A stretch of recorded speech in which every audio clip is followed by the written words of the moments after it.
Hello students, हमने पिछली class में कुछ एलिमेंट्स के बारे में पढ़ा था, जिसमें एक्टिव एलिमेंट क्या है, पैसिव एलिमेंट क्या है, लीनियर क्या है, नॉन लीनियर एलिमेंट क्या है, ये सब के बारे में हमने पढ़ा था। आज हम स्टार्ट कर रहे हैं फंडामेंटल ऑफ एसी, यानी कि प्रत्यावर्ती धारा का परिचय, यानी प्रत्यावर्ती धारा क्या है। ठीक है, तो इसके बारे में हम आज पढ़ेंगे। तो चलिए पढ़ते हैं। प्रत्यावर्ती धारा क्या होता है? प्रत्यावर्ती यानी कि अल्टरनेटिंग करंट, इसको क्या बोलते हैं? Alternating current. यहाँ मैं लिख देता हूँ अल्टरनेटिंग करंट। अल्टरनेटिंग से आप समझ पा रहे होंगे। अल्टरनेट का मतलब क्या होता है?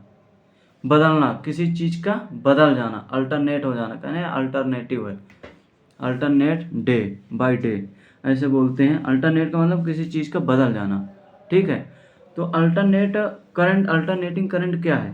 प्रत्यावर्ती धारा क्या है? यह एक ऐसी क्वांटिटी होती है, इलेक्ट्रिकल क्वांटिटी होती है, जो कि समय के साथ क्या होती है? परिवर्तित होती है, जिसका मैग्नीट्यूड यानी कि परिमाण तथा डायरेक्शन इसकी चेंज होती रहती है। तो इसमें लिखेंगे क्या होता है? एक ऐसी इलेक्ट्रिकल का मतलब विद्युत राशि। यह एक ऐसी विद्युत राशि है, लिखेंगे इसमें यह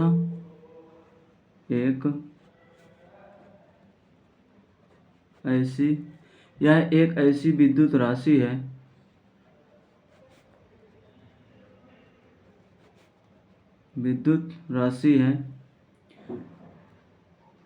जो समय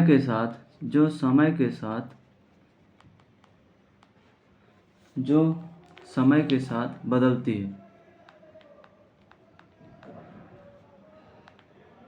क्या होता है? यह एक विद्युत राशि होती है जो समय के साथ क्या होती है? बदल जाती है। ठीक है,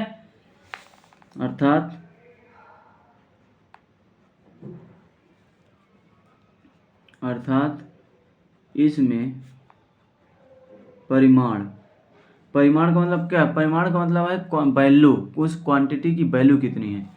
ठीक है, मान, इसको अब मैं हिंदी में लिख देता हूँ मान।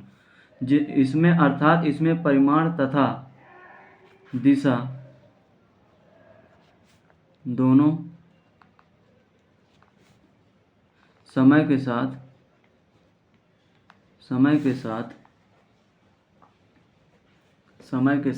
परिवर्तित होते हैं।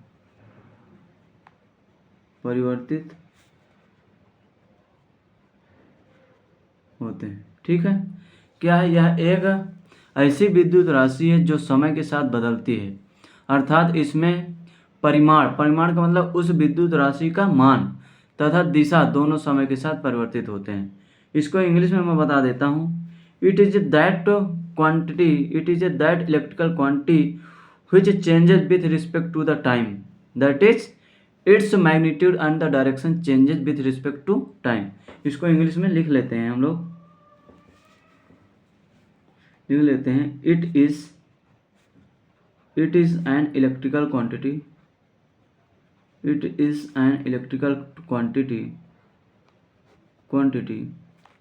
which changes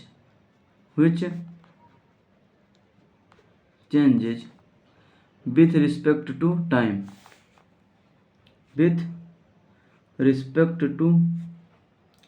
time, इसका मतलब कि टाइम के सापेक्ष क्या होती है? परिवर्तित होती है। दैट इज का सिंबल मतलब मीन्स, अर्थात जिसको हम बोलते हैं, दैट इज क्या होता है? Its magnitude and direction both changes with time, मतलब टाइम के साथ दोनों मैग्नीट्यूड तथा डायरेक्शन उसकी क्या चेंज हो जाती है। ठीक है, अब इसकी वेव्स देख लेते हैं। वेव्स कैसी बनती है? वेव, यहाँ पे टाइम होगा, ठीक है, और यहाँ पे क्वांटिटी होती है, जैसे कि वोल्टेज हम मान लेते हैं। इलेक्ट्रिकल में क्या होता है? वोल्टेज या करंट होती है। इसमें ऐसे इसकी वेव्स बनती है। ठीक है, ये हमारी क्या है, यहाँ देखेंगे आप टाइम भी बढ़ रहा है, इसकी वैल्यू भी देख रहे हैं आप। इधर ये आगे यहाँ कुछ टाइम होगा, यहाँ टाइम, यहाँ टाइम, यहाँ टाइम, ये टाइम की एक्सिस है। ठीक है, ये टाइम की एक्सिस है। इधर आप देख रहे हैं, इधर जाते हैं जब, ये यहाँ पर देख रहे हैं क्या देखने को मिलता है, इस पॉइंट पे ये वैल्यू क्या है, इतनी बड़ी हुई मिल गई, यहाँ पे कुछ वैल्यू होगी। अब इस पॉइंट जब जाते हैं तो यहाँ से यहाँ तक का टाइम कुछ और रहा होगा, यहाँ लिख देता हूँ 1 2 3 4, मतलब कि 1 सेकंड में कितनी वैल्यू थी, यहाँ पे कुछ वैल्यू 1 वोल्ट मान लेते हैं या 1 एम्पियर मान लेते हैं। फिर जब यहाँ पे आते हैं तो इसकी वैल्यू फिर चेंज हो जाती है, कितनी हो जाती है, 2 सेकंड पे कितनी हो गई, मान लीजिए 2 वोल्ट हो गई। इसी तरह इसकी वैल्यू चेंज होती रहती है। ठीक है, अब हम इसमें इलेक्ट्रोमैग्नेटिक इंडक्शन जो फैराडे जी ने ला दिया था उसके अनुसार थोड़ा सा पढ़ते हैं कि ये वेव्स बनी कैसे। ठीक है, तो इसको पढ़ते हैं, Faraday's law of electromagnetic induction. ठीक है, Faraday's law of electromagnetic induction.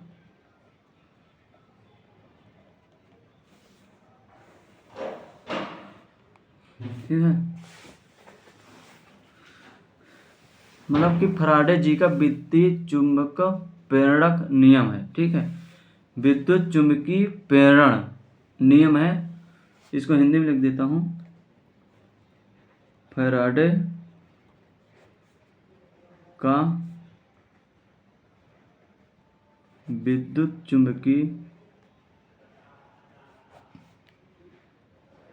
प्रेरण नियम। ठीक है, उन्होंने क्या कहा था, जब किसी मैग्नेटिक फील्ड में किसी कंडक्टर को रोटेट करवाते हैं तो उसमें ईएमएफ जनरेट हो जाता है। ठीक है, तो हम देख लेते हैं, when a conductor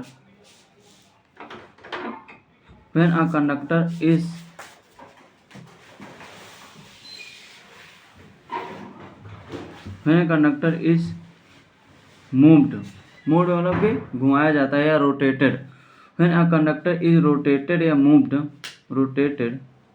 moved in a magnetic field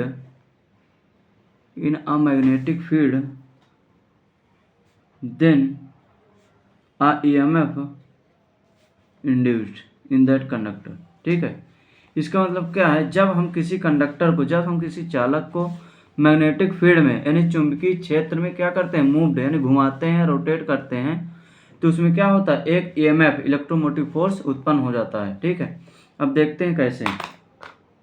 यहाँ पर हम, ये इलेक्ट्रिक फील्ड की डायरेक्शन है। ठीक, ये इलेक्ट्रिक फील्ड, मैग्नेटिक फील्ड, ये मैग्नेटिक फील्ड की डायरेक्शन है, मैग्नेटिक फील्ड। ठीक है, और यहाँ पे कोई कंडक्टर है, यहाँ कोई कंडक्टर है, हम इसको क्या कर रहे हैं, ऐसे क्या करवा रहे हैं, इसको रोटेशन करवा रहे हैं। ठीक, इस मैग्नेटिक फील्ड में इस कंडक्टर को रोटेशन करवा रहे हैं, हम घुमा रहे हैं, बस घुमा रहे हैं। मान लीजिए किसी इंस्टेंट पर यहाँ पर हमने देखा, क्या देखा, किसी इंस्टेंट पर यहाँ पर हम देखा, अर्थात ये थीटा एंगल किसके बीच में, जब हमने स्टार्ट किया था, यहाँ से तो स्टार्ट किए थे, यहाँ पे इस क्षण में, इस पोजीशन पे हमने देखा,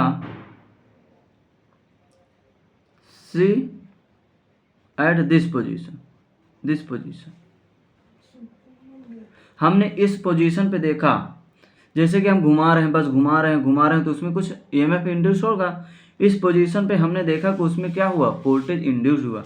वो जो वोल्टेज इंड्यूस होता है वो कैसे होता है, देखिए, जो वो वोल्टेज इंड्यूस होता है तो E इक्वल टू, जो ईएमएफ इंड्यूस होता है तो E equal to EM sine omega T, नहीं साइन थीटा भी लिखिए आप, EM साइन थीटा, यहाँ पे थीटा एंगल है तो थीटा लिखेंगे हम। ठीक है, EM साइन थीटा इस फॉर्म में क्या होता है, जनरेट होता है। ठीक है, अब यहाँ पे इसकी वेव्स बनाते हैं, यहाँ पर इसकी वेव बनाएंगे। ठीक, ये थीटा है।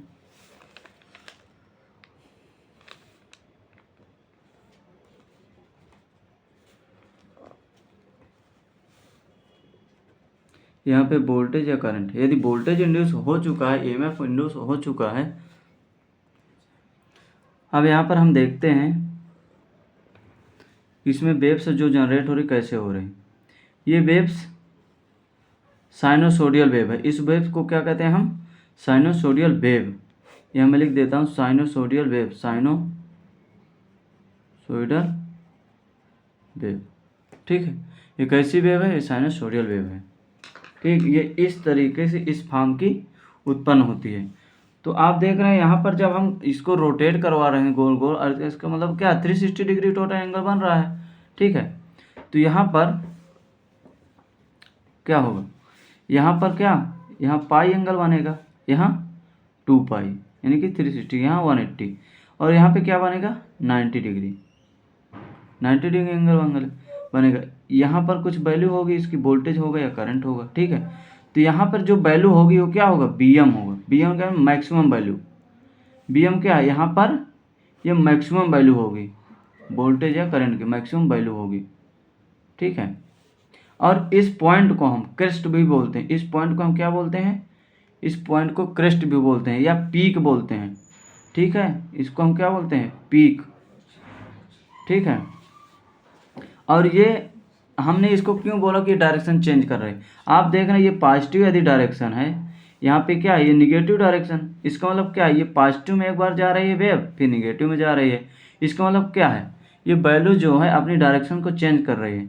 अब यहाँ आप देखेंगे, पहले यहाँ देखिए, यहाँ पर वैल्यू कुछ और है वोल्टेज की, और यहाँ पर ये टाइम कुछ और है। ठीक है, अभी हम देखेंगे ये थीटा जो है टाइम में कैसे कन्वर्ट होता है। ठीक है, अब देख लेते हैं। हम थीटा लिखे हुए हैं, आप देख रहे हैं यहाँ पर आप देख रहे हैं कि हम इस कंडक्टर को कैसे घुमा रहे हैं? रोटेट करवा रहे हैं। रोटेशन जब किसी चीज़ का होता है, किसी भी पार्टिकल को जो हम रोटेट कराते हैं, तो उसमें वेलोसिटी कैसी होती है? Angular velocity. एंगुलर का मतलब कोणीय गति। इसको हम क्या कर रहे हैं? इसको रोटेशन प्रदान कर रहे हैं, कंडक्टर को हम रोटेशन प्रदान कर रहे हैं इसमें, अर्थात को कोणीय गति कर रहा है। क्या चालक हमारा कैसी गति कर रहा है? कोणीय गति। कोणीय गति को हम किससे रिप्रेजेंट करते हैं? ओमेगा से। ठीक है, ओमेगा क्या है? कोणीय गति। कोणीय गति या एंगुलर वेलोसिटी। कोणीय गति किसकी है? कंडक्टर की, यानी चालक की। कोणीय गति चालक की है। ठीक है, जब हम किसी भी पार्टिकल को या किसी भी कंडक्टर को जब हम गोल गोल घुमाते हैं, रोटेट करते हैं, वो गति हमारी कोणीय गति होती है। किसी एंगल पे रोटेट करें, इस कंडक्टर को हमने एक एंगल पे 360 डिग्री पे घुमाया, और हम किसी भी इंस्टेंट पर देखें कि उसमें वोल्टेज कितना उत्पन्न हुआ, तो E = EM sin ωt ये वोल्टेज उत्पन्न हुआ। ठीक है, अब देखेंगे जब हम कोणीय गति यानी कि इसका यदि हम देखें फार्मूला क्या होता है, किसी भी गति यानी स्पीड का क्या होता है फार्मूला? कोणीय गति का होता है displacement upon time. Displacement upon time. Displacement को हम क्या लिखते हैं? विस्थापन अपॉन टाइम को क्या? टाइम। अब यहाँ जब कोणीय गति हमारा कंडक्टर कर रहा है, तो विस्थापन कितना है? आप यहाँ देख पा रहे हैं क्या विस्थापन इसमें कितना हो रहा है? बताइए। विस्थापन क्या? एंगल से ही विस्थापन हो रहा है ना। यहाँ मान लीजिए 30 डिग्री का विस्थापन है, फिर यहाँ मान लीजिए 60 डिग्री का विस्थापन, अर्थात विस्थापन कितना?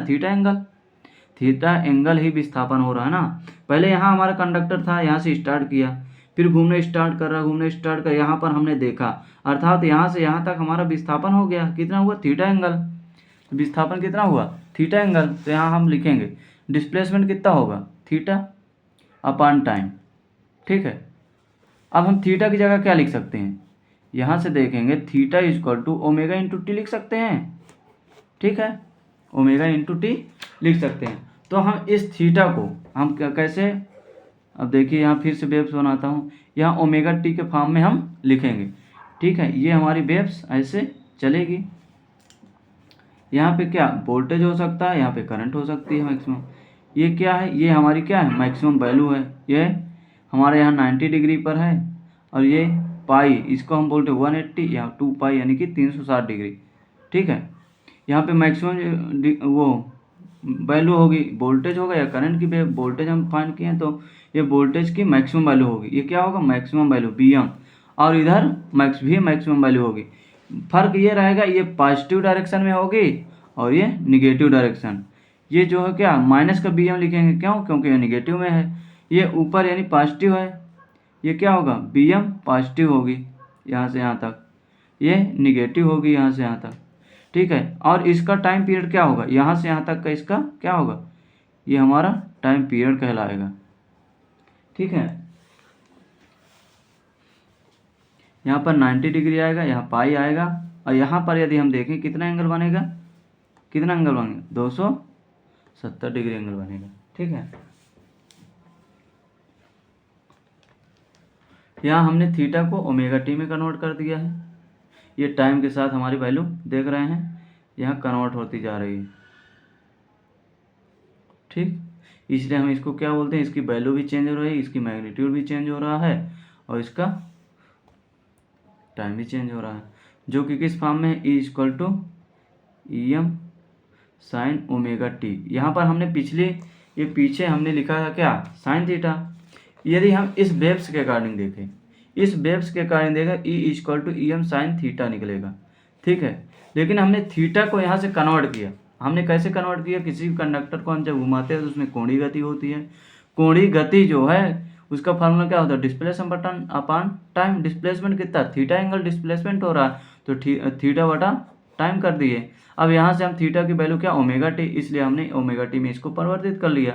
ठीक है, ओमेगा टी में परिवर्तित कर लिया, तो इस वेव से जो ये हमारा वोल्टेज उत्पन्न हुआ था, तो E=Em साइन ओमेगा टी बन जाएगा। ठीक है, ये E क्या है, जो E होगा ये इंस्टेंटेनियस वैल्यू होगी,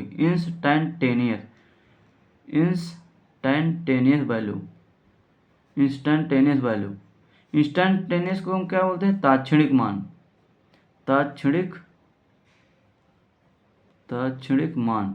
तात्क्षणिक मान का इंस्टेंटेनियस, किसी भी पल, किसी भी क्षण में क्या वैल्यू होगी, वो चीज़ है। और ये जो है क्या है, Em मैक्सिमम वैल्यू होगी, क्या होगी, मैक्सिमम वैल्यू।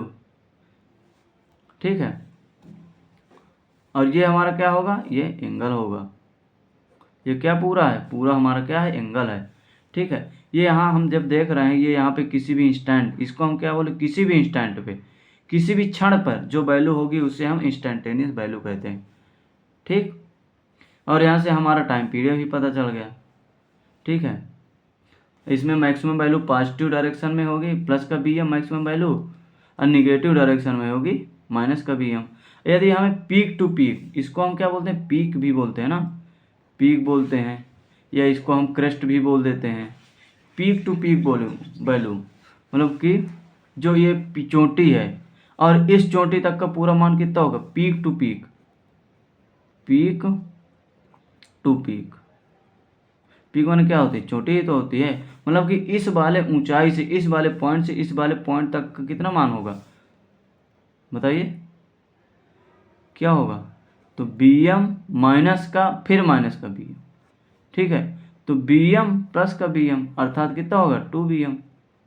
यानी कि वोल्टेज यानी पीक टू पीक देखें, BPP, ये क्या BPP क्या रिप्रेजेंट करता है, peak to peak value. Peak to peak value कितनी आएगी, 2Vm आएगी।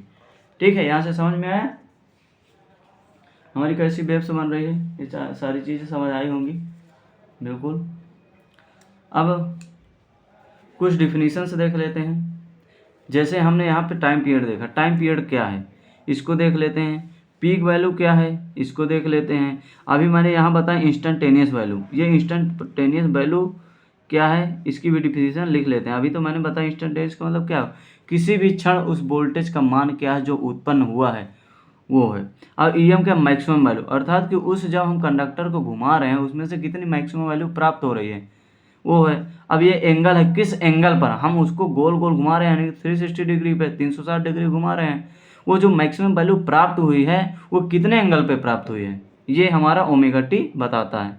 ठीक है, या ओमेगा क्या है, omega equal to 2 pi F, ठीक है। ओमेगा इसको हम क्या कहते हैं, omega, omega omega equal to क्या होता है 2 पाई, या 2 पाई क्या कांस्टेंट है, या क्या है, ये फ्रीक्वेंसी को बताता है, ठीक है। ये हमारा क्या है, फ्रीक्वेंसी को बताएगा। चलिए कुछ डिफिनीशन हम लिख लेते हैं।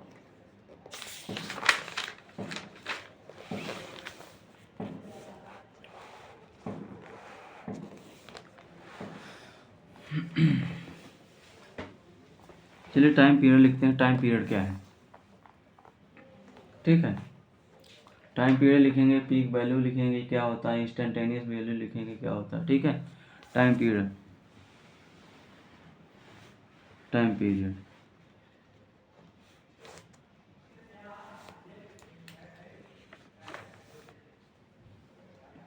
टाइम पीरियड क्या होता है, टाइम पीरियड का मतलब क्या है, आवर्तकाल, हिंदी में लिख देता हूँ आवर्तकाल,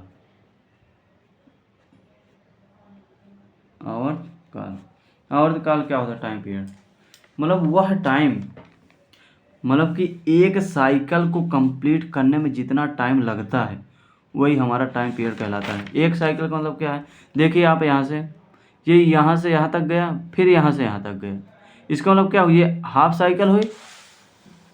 यहाँ साइकिल आप देख पा रहे होंगे, साइकिल मतलब ये यहाँ से यहाँ तक गया हाफ साइकिल, फिर यहाँ से यहाँ गया, पूर्ण कब हो रहा है, ये तो हाफ साइकिल हो गई। अब हाफ साइकिल निगेटिव पे है, हाफ पॉजिटिव पे है, यानी कि धनात्मक दिशा में, यानी पॉजिटिव डायरेक्शन में कितने हाफ साइकिल है, और निगेटिव डायरेक्शन में भी हाफ साइकिल है। तो इस पूरी साइकिल को, ये आधी हो गई और ये आधी, आधी आधी मिलके एक साइकिल बनेगी। इस साइकिल को कंप्लीट करने में कितना टाइम लगा वही हमारा टाइम पीरियड कहलाता है, ठीक है। अब इसकी डिफिनीशन लिख लेते हैं।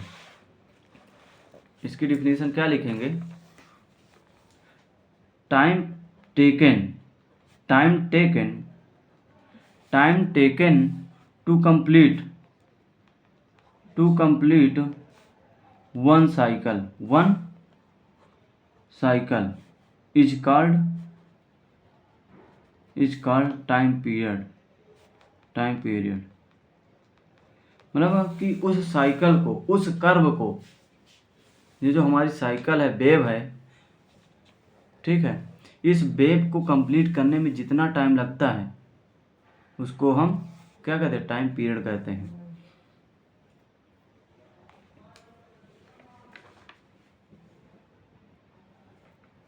ठीक है, समझ आया। एक साइकिल को कंप्लीट करने में जितना टाइम लगता है सेकंड में, उसे हम टाइम पीरियड कहते हैं। एक साइकिल का मतलब चक्र, एक चक्र को पूरा करने में, एक चक्कर पूरा करने में जितना टाइम लगता है उसको हम टाइम पीरियड कहते हैं। टाइम पीरियड की यूनिट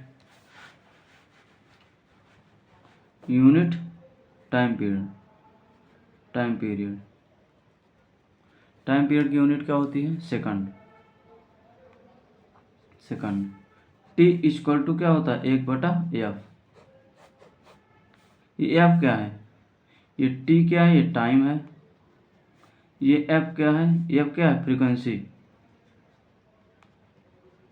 फ्रीक्वेंसी इसको हिंदी में क्या कहते हैं, आवृत्ति, ठीक है। टाइम क्या है, समय, समय है, और ये आवृत्ति हो गई, ठीक है। अब टाइम पे, अब इसमें फ्रीक्वेंसी जानते हैं। फ्रीक्वेंसी का एक टर्म आ गया, अब हम जानते हैं क्या फ्रीक्वेंसी क्या है। फ्रीक्वेंसी, फ्रीक्वेंसी क्या कहते हैं, आवृत्ति। अब हम जानते हैं आवृत्ति क्या है। आवृत्ति हम किसे कहते हैं, आवृत्ति आपने सुना, आवृत्ति, पुनरावृत्ति, आवृत्ति मतलब कि कितनी साइकिल एक सेकंड में कंप्लीट की जा सकती हैं। एक सेकंड में जितनी साइकिल कंप्लीट की जाएंगी वही उसकी आवृत्ति कहलाएगी। Number of the cycle completed in 1 second is called the frequency. मतलब कि एक सेकंड में जितने साइकिल, जितने चक्र पूरे करेंगे वही हमारी फ्रीक्वेंसी कहलाएगी। तो इसमें लिखेंगे number of cycle completed in 1 second, in 1 second is called frequency, is called frequency. ठीक है, मतलब कि क्या है, number of cycles completed in 1 second, 1 second में जितने भी चक्र पूरा करेगी वही हमारी फ्रीक्वेंसी कहलाएगी। ठीक है, इसकी यूनिट क्या होती है, यूनिट क्या होती है, इसकी यूनिट होती है हर्ट, जो इसकी यूनिट होती है क्या, हर्ट। हमारे यहाँ कितनी फ्रीक्वेंसी है, हमारे जो इंडिया में इलेक्ट्रिसिटी जनरेट होती है उसकी फ्रीक्वेंसी कितनी है, फ्रीक्वेंसी इन इंडिया कितनी है, 50 हर्ट्ज। आप कहीं भी देखे होंगे 50 हर्ट्ज ही लिखा होता है, 440 वोल्ट 50 हर्ट्ज, 230 वोल्ट 50 हर्ट्ज। ठीक है, यहाँ एक पॉइंट लिखेंगे, बल्ब जो जलता है ना वो हमारी फ्रीक्वेंसी के अकॉर्डिंग ही जलता है।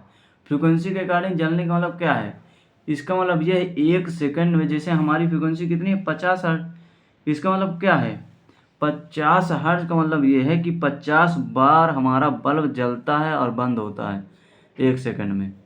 ठीक है, 50 हर्ट्ज का मतलब क्या, 50 बार जलेगा और बुझेगा 1 सेकंड में। इतनी 1 सेकंड में इतनी बार 50 बार जलता है बुझता है, इस वजह से हमें कोई बल्ब नहीं समझ में आता है कि जल रहा है कि बुझ रहा है, वो हमें कंटिन्यूअस लाइट देता रहता है। यदि हम इसी का टाइम पीरियड कम कर दें, इसकी फ्रीक्वेंसी हम जैसे 50 हर्ट्ज है, इसकी हम 1 हर्ट्ज कर दें, मतलब 1 सेकंड में 1 बार जलेगा 1 बार बुझेगा, तो हमें पकड़ में आ जाएगी, लाइट दिखेगी कि हाँ जल रहा है बुझ रहा है। लेकिन इसकी 50 हर्ट्ज होने की वजह से लाइट हमें नहीं दिखाई देती है कि जल रही है बुझ रही है, कब जलेगी कब बुझेगी, वो कंटिन्यूअस ऐसे लगता है कि लगातार हमारी लाइट जल रही है। ठीक है, क्या करेंगे, bulb glow according to frequency, यानी कि हमारा जो बल्ब होता है वो फ्रीक्वेंसी के अनुसार ही जलता है। 50 हर्ट्ज का मतलब 50 बार जल रहा है और 50 बार बुझ रहा है 1 सेकंड में। ठीक है, यदि हम मान लेते हैं पहले चरण में, यदि हम फ्रीक्वेंसी 50 हर्ट्ज है तो क्या होगा, इसका मतलब क्या है, व्हेन फ्रीक्वेंसी 50 हर्ट्ज, यदि फ्रीक्वेंसी हमारी 50 हर्ट्ज है तो इसका क्या तात्पर्य है 50 हर्ट्ज, तो यहाँ लिख लेते हैं थोड़ा सा। तो क्या होगा, बल्ब ग्लो माने क्या होगा, जलेगा, ग्लो करेगा, bulb glow 50 time end of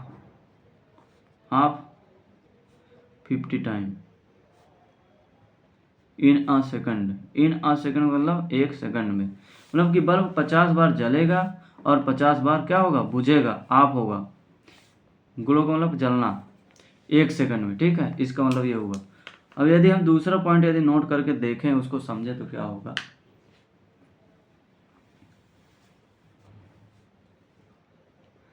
यदि हम फ्रीक्वेंसी को कम मान लेते हैं, व्हेन फ्रीक्वेंसी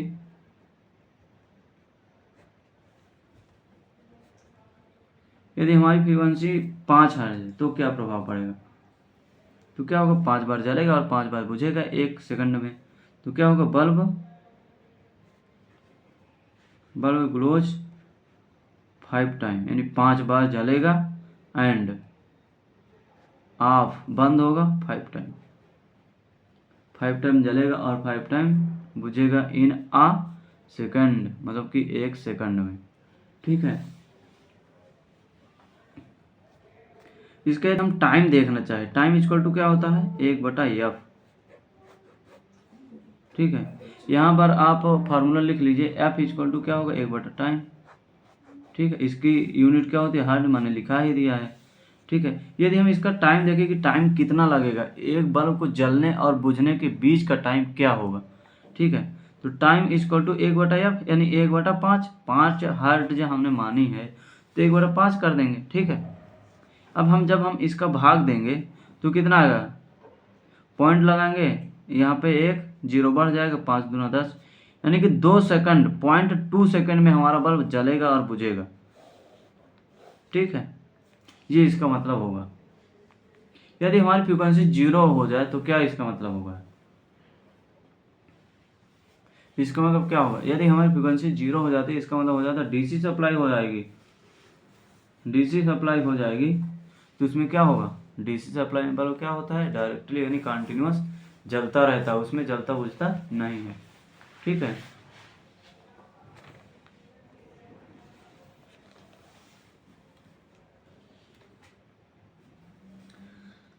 यहाँ थर्ड नंबर लिखेंगे, क्या लिखेंगे, व्हेन फ्रीक्वेंसी जीरो, यदि फ्रीक्वेंसी हमारी क्या हो जाए, जीरो हो जाए, व्हेन फ्रीक्वेंसी जीरो है, ठीक है।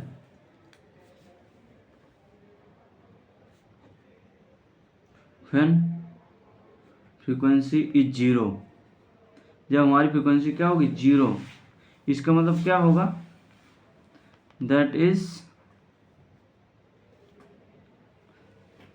क्या होगा, that is a DC supply, यह हमारी डीसी सप्लाई हो जाएगी, और डीसी सप्लाई हो जाएगी तो हमारी लाइट कंटिन्यूअस जलेगी।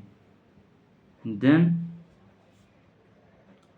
लाइट या बल्ब विल ग्लो कंटिन्यूअसली,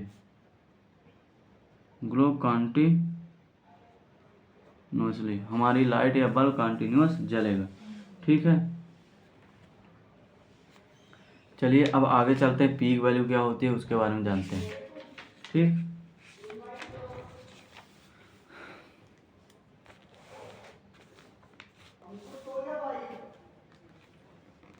चलिए इसके बारे में जानते हैं, पीक वैल्यू क्या है। पीक वैल्यू मैंने अभी बताया पीछे, पीक वैल्यू क्या है। पीक वैल्यू मैंने बताया कि इस वेव्स में आप देख पा रहे होंगे, इस वेव्स में ये वैल्यू ऐसे बढ़ रही है, यहाँ पर सबसे ज़्यादा है, आप देख रहे हैं, फिर घटना स्टार्ट हो जा रही है, फिर जीरो पे आ जा रही है, फिर माइनस की डायरेक्शन में फिर बढ़ती है, यहाँ पे मैक्सिमम वैल्यू होती है, फिर घटने लगती है, और यहीं से ये चक्कर फिर दोहराती है, ऐसे दोहराती हुई चली जाती है। तो पीक वैल्यू यहाँ पर है, पीक मतलब सबसे ज़्यादा वैल्यू, मैक्सिमम वैल्यू को ही पीक वैल्यू कहते हैं, ठीक है। तो पीक वैल्यू क्या होगी, किसी भी वेव्स की जो मैक्सिमम वैल्यू अटेन करती है किसी भी समय पर, वही उसकी पीक वैल्यू कहलाती है, ठीक है। तो पीक वैल्यू लिखेंगे,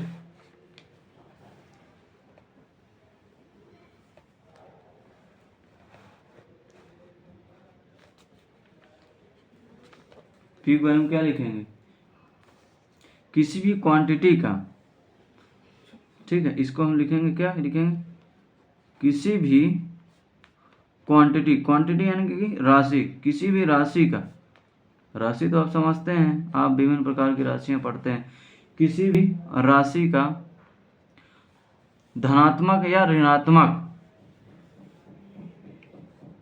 क्या लिखे, धनात्मक यानी पॉजिटिव और धनात्मक, धनात्मक को क्या बोलते हैं, पॉजिटिव, क्या होगा, पॉजिटिव, और अथवा ऋणात्मक यानी कि निगेटिव, क्या होगा, किसी भी क्वांटिटी का धनात्मक या ऋणात्मक, धनात्मक व ऋणात्मक वैल्यू में अधिकतम मान, अधिकतम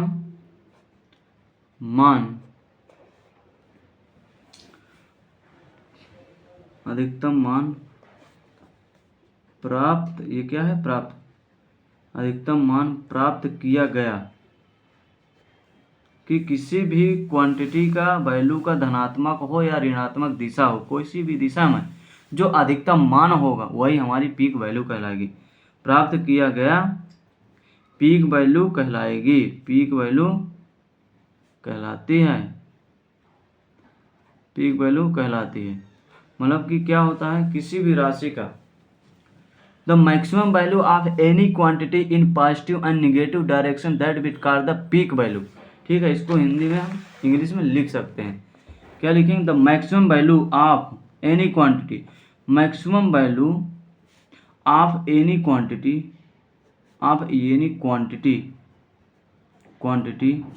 इन पॉजिटिव, क्या होगा, in positive and negative direction, in positive and negative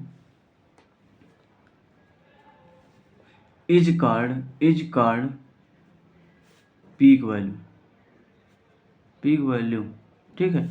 हमने देखा था इधर वेव्स को जब बनाए थे, तो यहाँ देखिए, यहाँ भी पीक वैल्यू मिल रही थी, यहाँ भी पीक वैल्यू मिल रही थी, यहाँ देखिए आप, यहाँ आप देखेंगे यहाँ भी पीक वैल्यू मिल रही थी, इधर भी, ये पॉजिटिव हमारी डायरेक्शन हो गई और ये हमारी क्या निगेटिव डायरेक्शन हो गई। हमारी पॉजिटिव डायरेक्शन में पीक वैल्यू मिल रही थी, निगेटिव डायरेक्शन में पीक वैल्यू मिल रही थी। यही हमारी पीक वैल्यू है, ठीक है।